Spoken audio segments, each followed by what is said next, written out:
pastor ng Gethsemane Bible Baptist Church sa Pugon, Aurora. Tawagin ba natin ating tagapagsalita, Pastor Jason Rogador.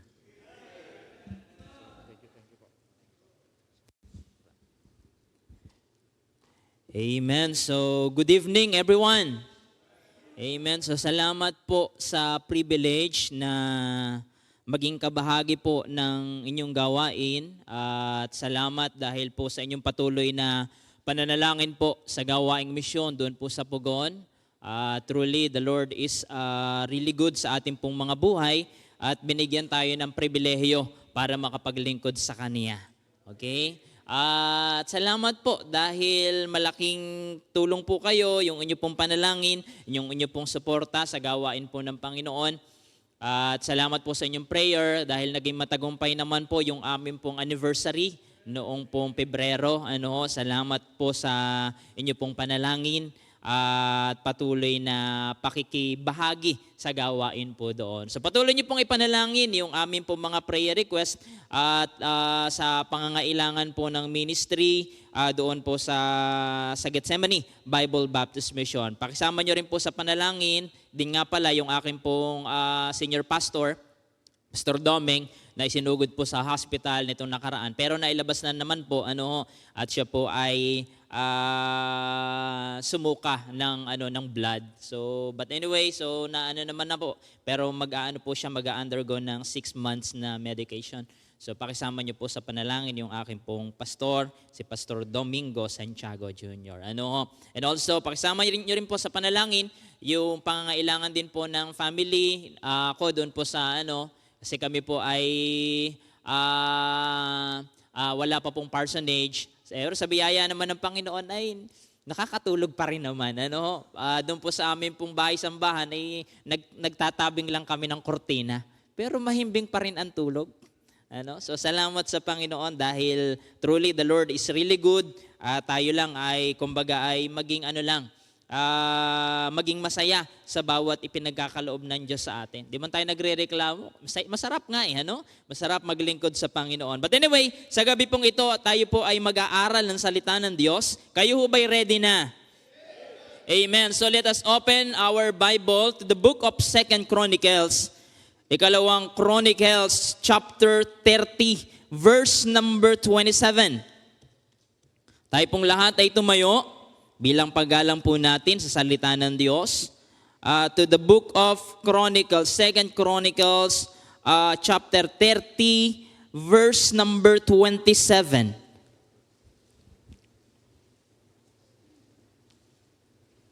Kung nakita nyo na po ay say amen. Alright, sundan na lamang po ninyo ng inyo pong mga mata at babasahin ko po ang sabi po ng verse 27.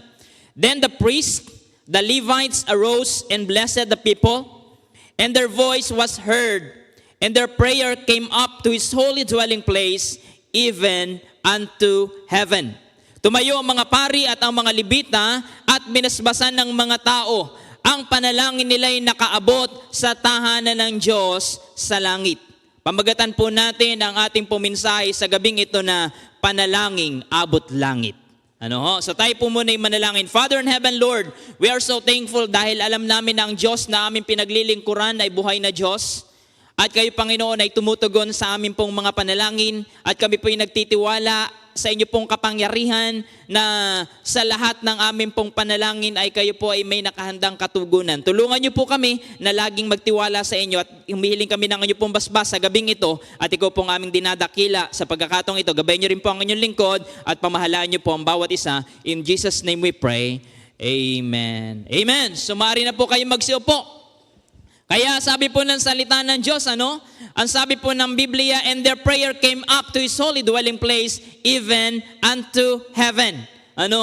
Kaya the question tonight is, gusto nyo bang makaabot sa langit ang inyong mga panalangin? Ang ganda, Nakita niyo po ba yung verse na sabi ng salita ng Diyos, na ang panalangin nila'y nakaabot sa tahanan ng Diyos sa langit? And their prayer come to his holy dwelling place, even unto heaven. Ibig sabihin, makikita natin yung ating mga panalangin ay hindi lamang sa kisame, bumabangga.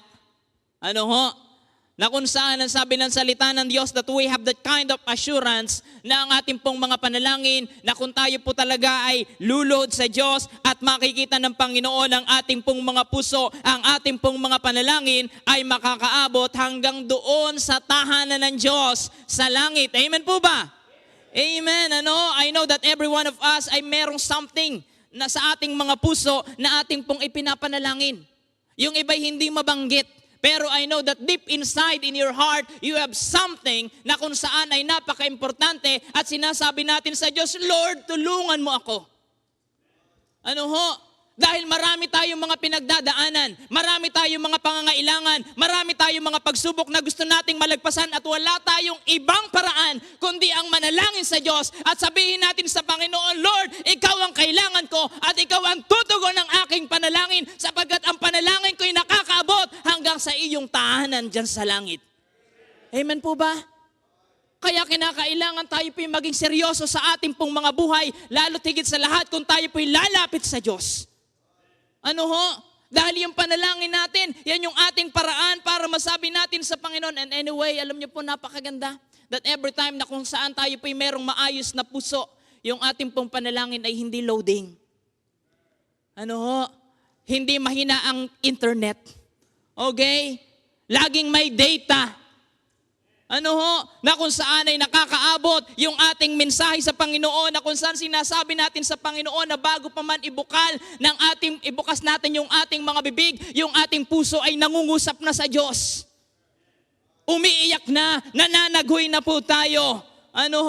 Kaya yun po yung ating kagustuhan sa ating buhay. Kaya tayo naririto ngayon, kaya tayo patuloy na umaattend ng ating pong prayer meeting.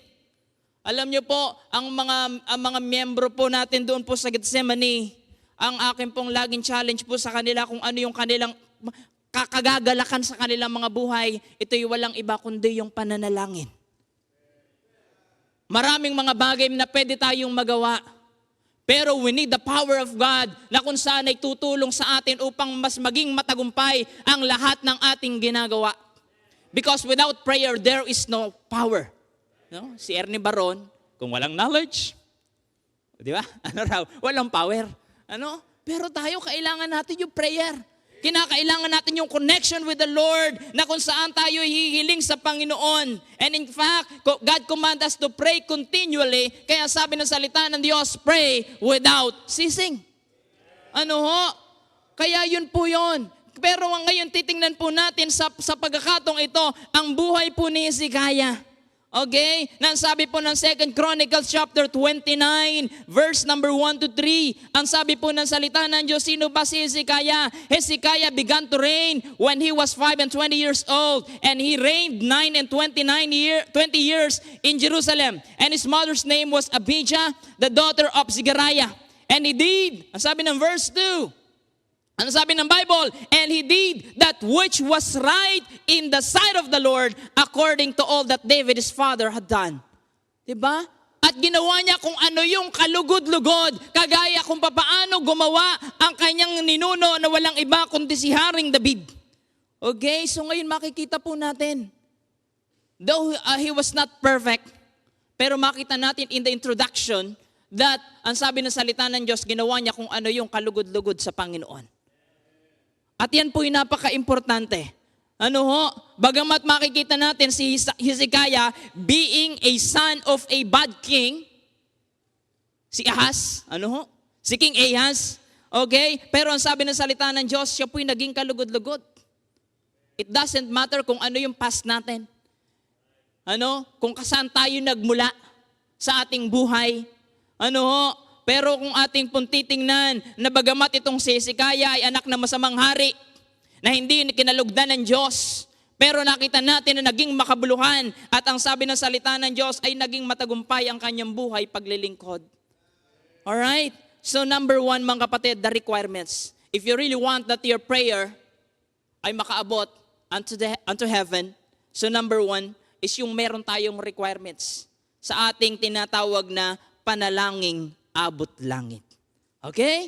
So number 1, that what is our requirement? Letter A, kinakailangan po ito. As we can see in verse number 3, sa kanyang panunungkulan, sa kanyang pag-upo bilang isang hari. Ang sabi ng verse 3, ang sabi ng Bible, in the first year of his reign. Okay? Sa kanyang pag-upo pa lamang sa unang taon, ano pong ginawa niya? In the first month, ang sabi ng Bible, opened the doors of the house of the Lord and repaired them. Ano, nakita niyo po ba yon? Siya ay nagbukas sa unang taon ng kanyang paghahari, sa unang buwan ng mga pinto ng bahay ng Panginoon at mga hinusay, at kanya itong ni-repair, ang sabi ng salita ng Diyos. Na mga ipinasara na kung saan ay hindi na hinahandugan ng kanyang mga ninuno, pero sa oras na po siya umupo na sa kanyang trono at siya po'y nanungkulan na bilang isang hari, ang sabi ng salita ng Diyos, sa unang taon at sa unang buwan, meron siyang ginawa. Okay? At ano yung ginawa niya? Para sa Diyos. Okay? So God must be our priority. And that is the requirement. Na sa lahat ng ginagawa natin mga kapatid sa ating buhay, kung ating makikita ang sabi ng salita ng Diyos, ito yung kanyang unang proyekto. Nakita niyo po ba yon na sa unang buwan ng unang taon ng paghahari ni Ezekias, pinabuksan niya ang mga pintuan ng templo at ipinaayos ito. Hindi niya ginawa kung ano yung mga, di ba, yung mga tawag dito, may nakita ako na ad sa Facebook tungkol doon sa isang sa isang politiko. Pag ako'y nanalo, bibili ako ng bagong sasakyan. O biruin mo, para mabilis ko kayong mapuntahan. O biruin mo, para sa kanyang sarili. Pag ako'y nanalo, magpapagawa ako ng maganda at malaking bahay. Para pagka kayo pumunta sa akin, maa-accommodate ko kayo na masarap, na maganda. O, di ba? Pag ako'y nanalo, bibili ako ng pinaka-latest na cellphone. Para anytime na kayo kumontak sa akin, ang bilis lang. O, pero mo?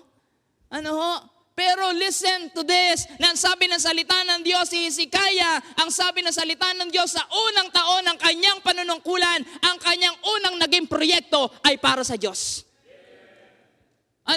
Hindi para sa kanyang sarili, hindi para sa kanyang pamilya, kundi ito'y una't higit sa lahat ay para sa Panginoon. And we must learn na kung saan sa ating buhay na ang Diyos ang dapat pinaprioritize natin. Seek ye first the kingdom of God. Okay? Kaya people of God, mga kapatid, saan ka man naroroon ngayon o ano man ang inyong kalagayan, lagi ninyong uunahin ng Diyos. Mga estudyante, bakit ka nag-aaral? Para pag nakatapos, makapagtrabaho. Para kapag nakapagtrabaho, tumulong sa pamilya. Para magkapera, para yumaman, para makabili nito, para makabili niyan, para makapagpundar nito, para makapag-start nito. Is that, kumbaga yun na lang ba ang purpose natin sa ating buhay? Na tayo magkapera, na tayo magkaroon nito, magkaroon yan. Pero alam niyo po mga kapatid, hindi yon. Kinakailangan dapat niyo maunawaan ang purpose ng Diyos. Bakit ibinigay sa iyo ang lahat ng bagay yan? And that is for the Lord. Para sa Diyos. Para sa kaluwalhatian ng Diyos. Para sa ipaglilingkod mo sa Diyos. Bakit tayo naghahanap buhay? The question is, para lamang ba sa ating mga pamilya? Nandito tayo ngayon sa kalagayan at sa reality ng mundo po natin ngayon, ang problema, hindi na priority ang Diyos ng maraming mga tao. Bakit ang gusto nila ipatungkol nilang lahat sa kanilang sariling buhay? Pamilya, kalayawan, mga pangarap, kinabukasan. But you do not know na kung saan sa ating buhay, ang ating pong pangarap ay nasa kamay ng Diyos. Alright? Kaya nga sabi ng salita ng Diyos, sa Diyos mo hanapin ang kaligayahan at ang pangarap mo iyong makakamtan. Diba? Ang ganda nun, na kung saan ay kung ating lang ma-appreciate ang salita ng Diyos. Na ang Diyos, remember na ang Diyos ang naglagay sa atin sa kalagayang yan at siya ang may kakayanan kung paano kanya iaangat at pagpapalain. So kinakailangan nating maunawaan, just like Hezekiah, the Lord must be our priority. And that is the first requirement. Okay? That is our requirement. Okay? And then letter B, God must see our purity. 2 Chronicles 29 verse 5 to 6. Kung ating pong titingnan ang sabi ng Bible, at sinabi sa kanila, dinggin ninyo ako. Ninyong mga Libita, ngayon magpakabanal kayo at italaga ninyo ang ang bahay ng Panginoon, ang Diyos ng inyong mga magulang at ilabas ninyo ang dumi mula sa dakong banal sapagkat ang ating mga magulang ay nagsipagsalangsang at nagsisagawa ng masama sa paningin ng Panginoon nating Diyos at pinabayaan siya at itinalikod ang kanilang mga mukha sa tahanan ng Panginoon at nagsipagsitalikod. Ano ho? Kung ating pong titingnan, ang sabi ng salita ng Diyos na yung kanilang mga magulang. Kaya sabi ni Hezekiah, and he said unto them, Hear me ye Levites, sanctify now yourselves, and sanctify the house of the Lord God of your fathers, and carry forth the filthiness out of the holy place. For our fathers have trespassed, and done that which was evil in the sight of the Lord our God, and have forsaken Him, and have turned away their faces from the habitation of the Lord, and turned their backs. So makita natin na tumalikod na sila sa Diyos. Ano ho? So hindi lamang ang Diyos ay priority. Kinakailangan din makita sa ating mga buhay yung requirements na kinakailangan makita sa atin ay ano? Yung purity. Holiness. Ano ho? Kaya yung holiness, kinakailangan po yan. Italaga ninyo ang inyong sarili. Ang sabi ni Hezekiah, italaga ninyo ang templo ni Yahweh, ang Diyos ng inyong mga ninuno. Alisin ninyo ang mga karumal-dumal na bagay sa dakong banal. Alisin natin yung mga bagay na hindi maganda. I-give up natin yung mga bagay na masama because the Word of God keeps telling us, be ye holy. Ano ho? Kinakailangan nating magpakabanal. Because God is really concerned about our holiness. Ano ho? Hindi mahalaga ang husay na walang kabanalan. Tayo man ang pinakamagaling umawit, tayo man ang pinakamagaling manunugtog, pero kung hindi nakikita sa atin ang kabanalan, lahat ng yan ay parang basura lang. Ano ho? Lahat yan, hindi natin yan pwedeng ipagmalaki at higit sa lahat, hindi yan katanggap-tanggap sa Diyos. Ano ho? Kaya alam niyo po, maganda na maunawaan natin. Kaya sabi ng 2 Chronicles chapter 29, verse 7 to 11, ano yung ginawa nila? Isinara nila ang mga pintuan sa portiko. Hindi nila sinindahan ang sabi ng Bible, ito yung ginawa ng kanilang mga ninuno. Hindi nila sinindahan ng mga ilawan at hindi na nagsunog ng insenso. Hindi na rin sila nagdala ng handog na susunugin sa dakong banal ng Diyos ng Israel. Kaya nagalit si Yahweh sa Huda at sa Jerusalem at ginawa niyang kahiya-hiya at kakilakilabot ang kanilang sinapit gaya ng inyong nakikita. Kaya naman napatay sa digmaan ng ating mga magulang at nabihag na mga kaaway ang ating mga anak at mga asawa. Napagpasyahan kong manumpa tayo kay Yahweh, ang Diyos ng Israel, upang mapawi ang galit niya sa atin. Mga anak, huwag na kayong mag-aksaya ng panahon. Kayo ang pinili ni Yahweh na mag-alay ng handog at magsunog ng insenso at manguna sa pagsamba sa Kanya. Ayun ang hamon ni Hezekiah sa bansang Israel. And even sa Judah.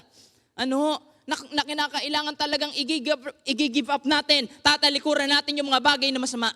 Yung mga bagay na hindi kalooban ng Diyos. Kaya kung tayo may mga itinatagong mga kasalanan sa ating mga puso, sa ating mga kaisipan, kagaya nga na mensahe kanina ng salita ng Diyos, kitang-kita kita.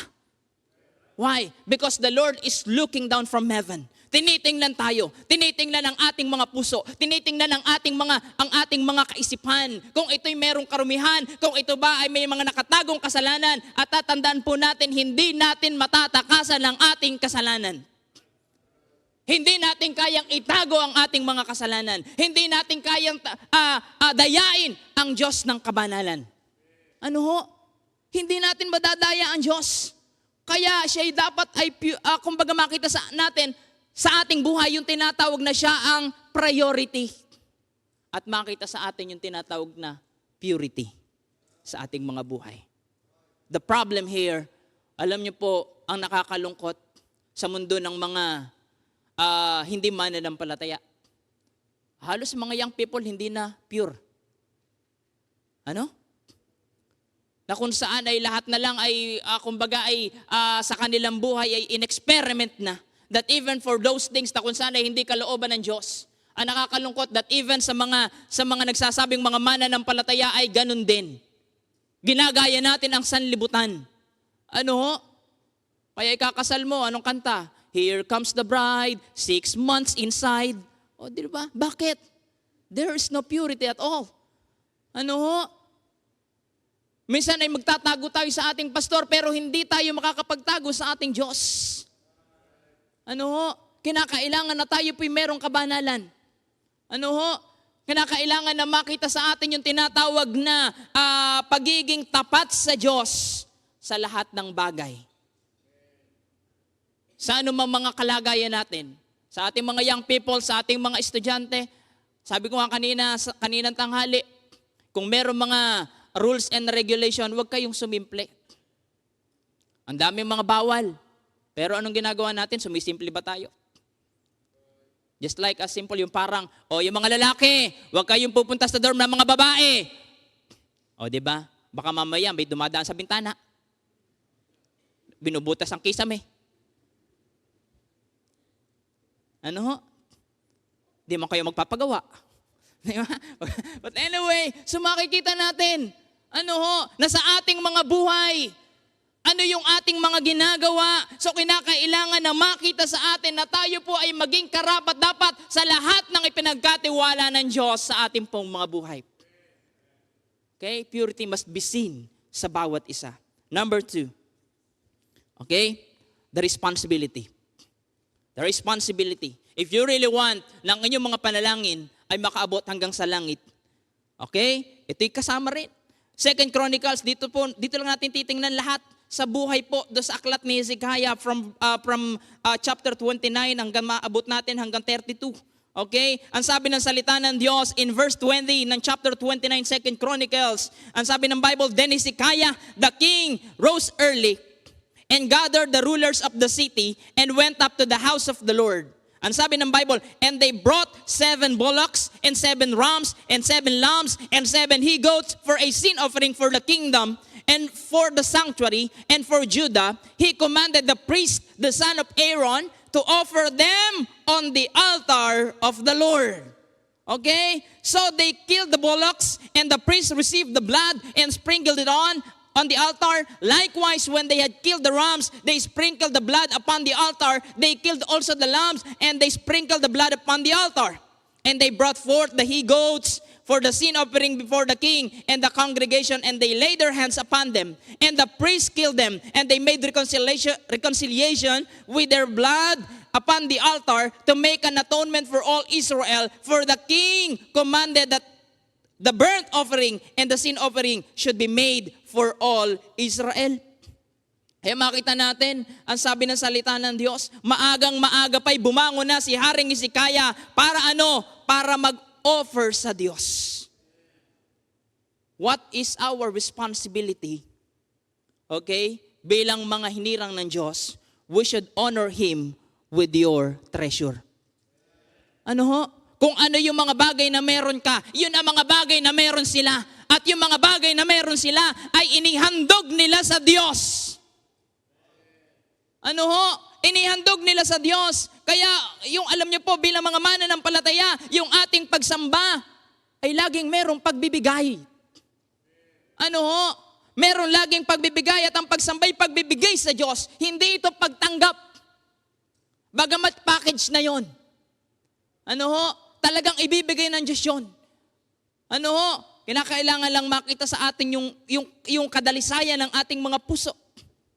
2 Chronicles chapter 31 verse 5 to 10 sa Tagalog ko babasahin. Pagkatanggap ng utos, ang mga Israelita ay nagbigay ng kanilang mga kaloob mula sa pangunahin nilang ani ng trigo, alak, langis at pulot at iba pang mga bunga ng kanilang bukid. Sabi ng kasunod, nagbigay din sila ng 10% bahagi ng lahat ng kanilang kinita. Kita niyo po ba yon? How they worship the Lord. They give their offerings. They give their tithes. Ang mga taga-Huda in verse 6 at ang Israelitang naninirahan sa mga lungsod ng Huda ay nagbigay rin ng 10% bahagi ng kanilang mga baka, tupa at lahat ng mga inani sa kanilang lupain. Nagdala rin sila ng napakaraming mga handog na inialay nila kay Yahweh na kanilang Diyos. Verse 7, nagsimula ang pagdating ng mga kaloob noong 3 buwan at nagpatuloy hanggang sa 7. Nang makita ni Ezekias at ng kanyang mga pinuno ang dami ng kaloob, pinuri nila si Yahweh at pinasalamatan ng buong bayan. Tinanong ni Ezekias ang mga pari at ang mga Levita tungkol sa napakaraming handog. Diba? Yung kanilang paghahandog sa Panginoon talagang totoong-totoo sa kanilang mga puso. Hindi sila kumbaga ay nagkakaroon ng pagdaramot para sa Panginoon. Ganito ang sagot ni Azarias, ang pinakapunong pari mula sa angkan ni Sadok. Mula nang magdala ng handog sa templo ni Yahweh ang mga tao. Take note, saganang-sagana kami sa pagkain at marami pang natitira. Nangyari ito dahil sa pagpapala ni Yahweh. When you give, the Lord will bless. Ano? Kaya maganda na makita natin na we should honor the Lord with our treasure. Ano, kasama po yan. Kaya tayo nagbibigay, kaya po tayo naghahandog sa Diyos. Hindi para may mapalaka, kundi dahil ito yung ibinubukal ng puso mo. Dahil alam mo kung gaano kabuti ang Diyos. Dahil kilala mo kung sino talaga ang Diyos. Okay? 2 Chronicles chapter 29, verse 25 to 30. Okay? Kanina, honor Him with your treasure. And then letter B, sa ating pong requirements, glorify Him with your talents. Okay? Glorify the Lord with your talents. 2 Chronicles 29 verse 25 to 30. Ang sabi ng Bible, naglagay din siya ng manunugtog sa templo ni Yahweh. Mga libitang tutugtog ng mga pompyang, lira at alpa. Ito ang utos ni David, ni Gad, na propeta ng Ari at ni propeta Nathan, ayon sa utos ni Yahweh na ibinigay sa pamamagitan ng kanyang mga propeta. Verse 26, nakatayo doon ng mga libitan na may hawak na mga panugtog na ginamit ni David at ng mga pari naman ay may mga hawak na mga trompeta. Iniutos ni Ezekias na ialay sa altar ang handog na susunugin kasabay ng paghahandog. Inawit ang papuri kay Yahweh sa saliw ng mga awit at hinipan ang mga trompeta hanggang sa matapos ang pagsusunog ng mga handog. 29, pagkatapos ang hari naman at ang kanyang mga kasama ang nagpatira pa at sumamba sa Diyos. Iniutos ni Haring Ezekias at ng mga pinunong kasama niya sa mga libitan na awitin para kay Yahweh ang mga awit at papuring likha ni Haring David at ng propeta niyang si Asaph. Buong galak silang umawit ng papuri, nagpatira pa at sumamba sa Diyos. Nakita niyo po ba yon? Kung ano yung inilagay nila, kung ano yung ginawa nila, hindi lamang po sila naghandog ng kanilang mga treasure, hindi lamang po sila nagbigay ng kanilang mga tithes and offering, kundi ang sabi ng salita ng Diyos, they glorify the Lord with their talents. May mga manunugtog, may mga mang-aawit, kagaya ng ginagawa natin dito. Ano? Kaya kung ano yung mga talento na meron tayo, ipagamit natin sa Diyos. Ano? Huwag nating itago. At huwag din naman nating gagamitin. Saan? Sa mundo. Dahil ang kalooban ng Diyos, ibinigay niya yan sa iyo para gamitin para sa kanyang kaluwalhatian. So glorify the Lord with your talents. Ano? Kaya yun po yung isinasabi sa atin ng salita ng Diyos. Ano, ibigay natin ang buong puso natin sa Kanya. Ibigay natin ang ating buong buhay, ang ating kaisipan. Di ho ba? Kumbaga yun ang pakaiibigin natin ang Diyos ng buong buo. Hindi lang sa pamamagitan ng ating mga nguso. Dahil ang Panginoon ay nag-warning regarding that. Dahil ang sabi ng aklat, sabi ng salita ng Diyos, pinupuri niyo siya sa pamamagitan ng inyong mga labi, ngunit malayo naman ang inyong puso sa Kanya. Baka ang galing-galing nga nating magtumugtog. Pero iba naman ang ipinipintig ng ating mga puso. Di ba? Baka tayo talagang napakagaling natin at feel natin, pero nakafocus ka naman kay sister. O kaya kay brother. It is like parang nagpapa-impress lang tayo sa kanila. Na ang ganda-ganda ng ating pag-awit, pero may pakindat-kindat ka pa. Ano ho? Is it for the Lord? Ano ho? Kaya ang sabi ng salita ng Diyos, inialay nila kay Yahweh ang lahat ng ito. Yung kanilang treasure, yung kanilang talents, and even ang kanila pong mga oras. Ano? Sabi ng Bible, mula sa 3 buwan hanggang sa 7, ito'y nagpatuloy. Ano ho? Mabilis lang po tayo. Ano ho? Number 3, the reminder. Ano? Sometimes kinakailangan tayong ma-remind. makikita natin dito pa rin. 2 Chronicles chapter 30 verses 1 to 5. Ang sabi ng Bible, verse 1 to 5, inaniyahan ni Ezekias ang buong Israel at Huda upang idao sa Jerusalem ang Paskwa ni Yahweh, ang Diyos ng Israel. Pinadalhin din niya ng sulat ang mga taga-Ephraim at Manasseh. Pinag-usapan ng hari, ng mga pinuno at ng buong kapulungan na idaos ang Paskwa sa ikalawang buwan. Hindi ito na idaos sa takdang panahon sapagkat maraming pari ang hindi pa nakakapaglinis ng sarili ayon sa kautusan at kaunti lamang ang taong natipon noon sa Jerusalem. Verse number 4, nagkaisa ang hari at ang buong kapulungan sa ganoong panukala. Kaya't ibinalita nila sa buong Israel mula Beersheba hanggang sa Dan na kailangang dumalo ang lahat sa Jerusalem upang idaos ang Paskwa ni Yahweh, ang Diyos ng Israel. Ayon sa ulat, ito ang pagtitipong dinaluhan ng pinakamaraming tao. Okay? What is the reminder? Be united for the Lord. Na yung Israel and then Judah, pinag-isa para sa Diyos. Di ba? Nagkahiwalay. Nagkadalawa pa nga ang hari. But anyway, kung ating titingnan, ay sinasabi ng salita ng Diyos in verse number 4, ang sabi ng Bible, nagkaisa ang hari at ang buong kapulungan sa ganong panukala. At ang sabi ng Bible, yung kanilang ginawa para sa Diyos, dinaluhan ng napakaraming tao. Bakit nagkaisa sila? At tayo po sa ating buhay bilang mga mananampalataya, as we worship the Lord, ay kinakailangan meron tayong pagkakaisa. As we do something for the Lord, kinakailangan meron tayong united spirit. Kinakailangan tayong meron tinatawag na iisang puso sa ating paglilingkod sa Kanya, even as a church. Kaya iba-iba man ang function natin, tayo po'y gagamitin ng Diyos kung ano yung purpose ng Diyos para sa iyo. At yun po'y mahalaga. Kaya basta para sa Panginoon, magkaisa. Okay? That is in letter A. And then in letter B, under doon sa reminder, be obedient to the Lord. Okay? Be united for the Lord, and now be obedient to the Lord. Kaya ano sabi po ng salita ng Diyos? In 2 Chronicles chapter 30, verse 7 to 10, huwag ninyong tularan ang ugali ng inyong mga ninuno at mga kababayan na nagtaksil sa Panginoong Yahweh. Kaya matindi ang parusa sa kanila ng Diyos tulad ng inyong nakikita ngayon. Huwag maging matigas ang ulo ninyo katulad nila. Sa halip, maging masunurin kayo kay Yahweh. Dumulog kayo sa kaniyang templo na inilaan niya para sa kanyang sarili magpakailanman. Paglingkuran ninyo ang Diyos ninyong si Yahweh upang mapawi ang galit niya sa inyo.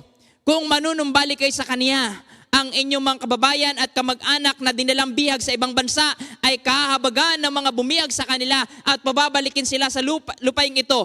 Mahabagin at mapagpala ang Diyos ninyong si Yahweh at tatanggapin niya kayo kung kayo'y manunumbalik sa Kanya. Pinuntahan ng mga sugo ang lahat ng lungsod sa lupain ng Ephraim at Manasseh hanggang sa Sibulon, ngunit pinagtawanan lamang sila ng mga ito. Makita natin so sa ating buhay bilang mga mananampalataya, kaya makita natin, ang sabi ng salita ng Diyos, yung Israel, yung kanilang mga ninuno talagang sumuway sa Diyos. Pero ngayon ang paalaala, ang sabi ng Biblia, wag nyo na silang tularan. Kung tayo ay nakita natin yung mga nauna sa atin na hindi sumunod sa Diyos, sana naman sa generation na ito, tayo po'y maging masunurin na sa Panginoon.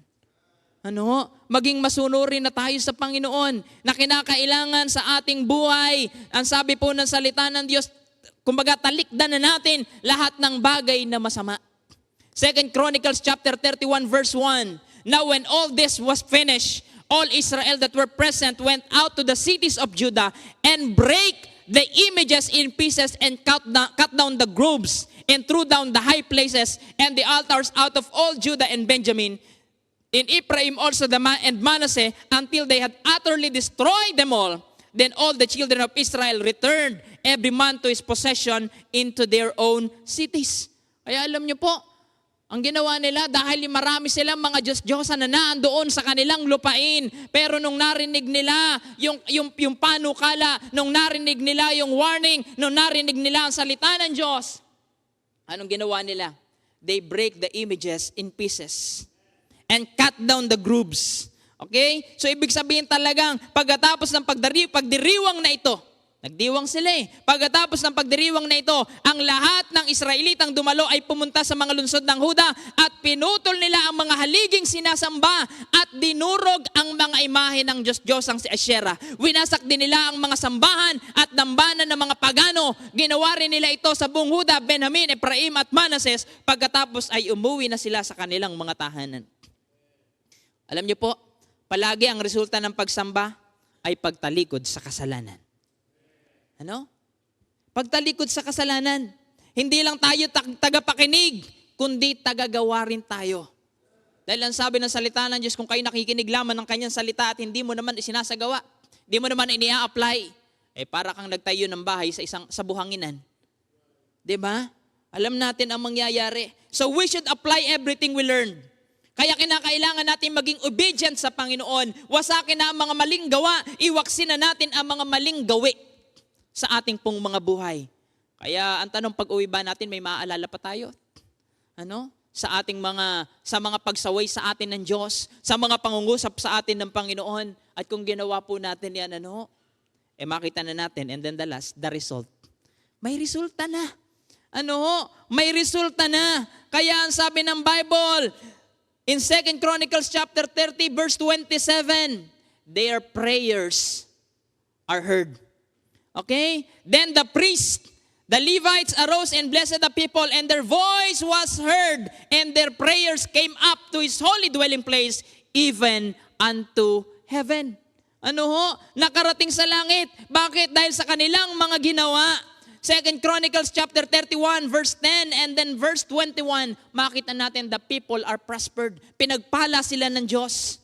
Kaya sabi ko nga ay, it doesn't really matter kung nasaan ka. Dahil kahit saang lugar ka man naroroon, kaya kang pagpalain ng Diyos. Kaya kang pagpalain ng Diyos. Kaya ang sabi ng Bible, in verse number 10, ganito ang sagot ni Azarias. Sabi po ng 2 Chronicles 31, ang pinakapunong pari mula sa Angkanisadok, mula nang magdala ng handog sa templo ni Yahweh, mga tao, saganang-sagana kami sa mga pagkain at marami pang natitira. Nangyari ito dahil sa pagpapala ni Yahweh. Kaya sabi po ng verse number 21, kung ating pong titingnan, mga kapatid, in verse 21 ng chapter 31 ng 2 Chronicles, and in every work that he began in the service of the house of God, and in the law, and in the commandments, to seek his God, he did it with all his heart, and prospered. Okay? Naging matagumpay siya, sapagkat ang lahat ng ginawa niya para sa templo, at sa kanyang pagtupad sa kautusan, ay ginawa niya ng buong puso, at katapatan sa kaniyang Diyos. Di ba? Ano sabi ng Bible? And prospered, pinagpala. Kaya sabi ng Bible, lahat ng ginawa niya ay para sa templo, para sa tahanan ng Diyos, para sa kautusan, para sa salita ng Diyos. At paano niya ginawa? Ginawa niya ito ng buong puso. He did it all with all his heart. Kaya pinagpala siya. Alam niyo po mga kapatid, hindi masama ang prosperity. Hindi masama yung tinatawag na pagtatagumpay sa ating buhay. Hindi masama na tayo pagyamanin ng Panginoon. Hindi masama yung mga blessing dahil kasama yan sa package kapag sinunod natin ang Diyos. Talagang ibibigay ng Diyos yun. At ang Diyos ang nagpapasya niyan. Okay? Kaya hindi mo naman kinakailangan. Alam niyo po ang blessing? Hindi naman naliligaw ang blessing eh. Yung blessing na para sa'yo, ay hindi mapapapunta sa Kanya. Dahil para sa iyo talaga yun, nakapangalan yun. Hindi yan maliligaw. Hindi kagaya ng parcel. Minsan naliligaw. Pero ang Panginoon ay talagang sure yun. Safe yun. And that is for you. Kaya kinakailangan lang, mga kapatid, sundin lang natin kung ano yung sinasabi ng Panginoon. Okay? Kaya 2 Chronicles, and Hezekiah prospered in all his works. Pinagpala ng Diyos ang lahat ng kanyang mga gawa.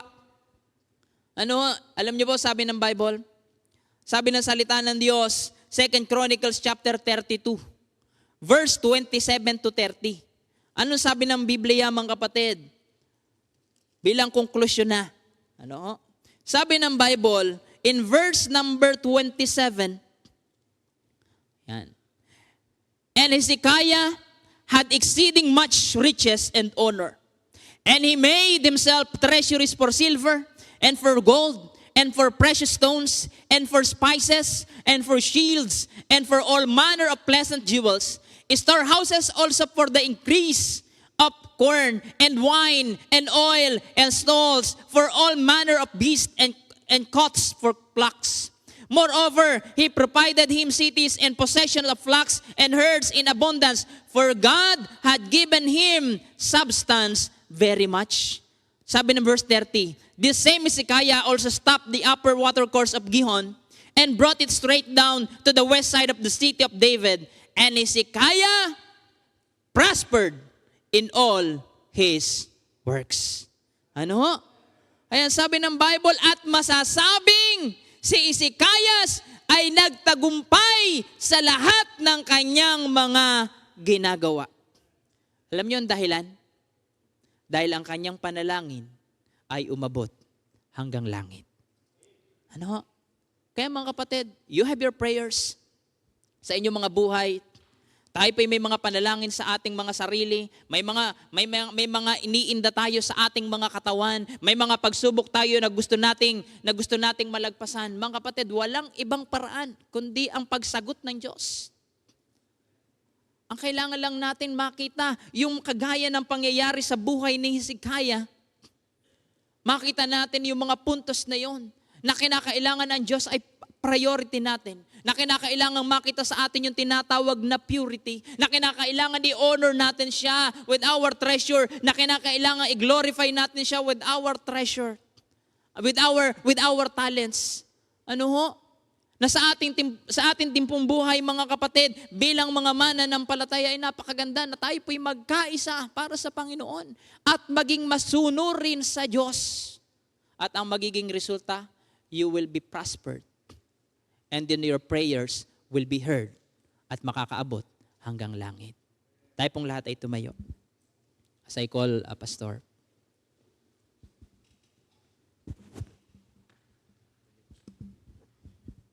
Tayo po'y manalangin. Panginoon, kami po'y nagpapasalamat sa iyo pong mga salita na naipahayag ngayong gabi.